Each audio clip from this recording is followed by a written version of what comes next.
Chapter 16. Through the glass, the seal was beneath her, buried under twisted roots and ancient stone. She could feel it hum like a low drumbeat in her bones, but something was wrong. The fog around her shifted, thinning in places, not retreating, but clearing just enough to see something she hadn't before, a fragment of a mirror, lodged in a tree trunk.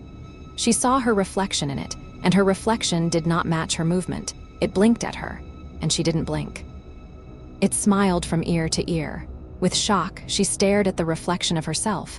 Then its mouth opened, and a scream came out of its mouth. Mara dropped to her knees, clutching her ears, but the sound wasn't heard. It was felt throughout her whole body, a tearing inside her skull, a pulling at her lungs, and her skin prickled like it wanted to peel away from her bones. The scream was layered with other sounds. Her first laugh, her last phone call. Her heartbeat is slowing down. She crawled away blindly. Another surface is wet glass from the old lantern. Her reflection screamed again, and this time it stepped forward, not out of the mirror, but out of her. Mara fell back as something tore away from her chest, a shape made of shimmer, of cracked light, of broken reflections that refused to stay still. It had no real form, just outlines. Pieces of a face she once had, eyes she didn't recognize, and floating inside its shimmering body was teeth. Not in a mouth, just suspended like stars in a black sky. It hovered in its mouth, then a whisper came from it. "We wear your shape so the world doesn't notice you're gone." Mara turned her flashlight on it, and light passed through it, reflecting off nothing and everything. She looked at her own hands, and one was fading again, as if the thing were replacing her image piece by piece.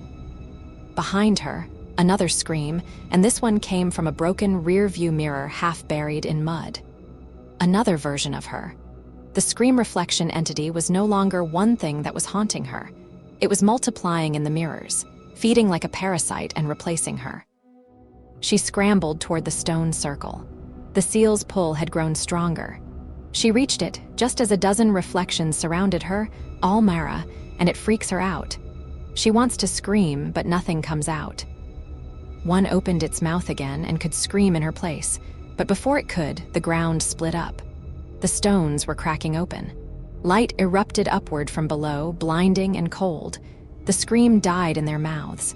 The reflections shattered like glass, and just like that, the scream entity was gone. Mara, it's playing with your mind. Mara looked down, finding a way to stop it before you lose it. She stood above the exposed seal, ancient symbols all around it, worn, flickering with violet light, but the breach was open, and the others were coming.